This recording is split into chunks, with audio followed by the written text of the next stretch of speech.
మహాభారతంలో అందరికీ తెలియని ఒక విషాద కథ ఉంది.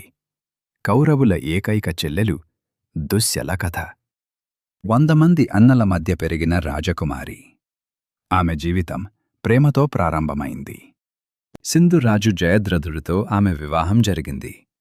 కాని అదృష్టం ఆమెకు అనుకూలంగా లేకపోయింది. ద్రౌపదిని అపహరించటానికి ప్రయత్నించిన జయద్రథుడు ద్రౌపది అతనిని హెచ్చరించింది. కురుక్షేత్ర యుద్ధం ఆమె జీవితం మొత్తం నాశనం చేసింది.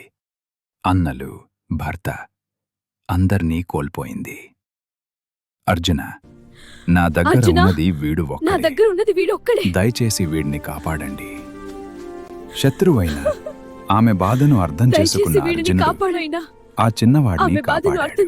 అర్జునుడు ఆ చిన్నవాడిని కాపాడాడు.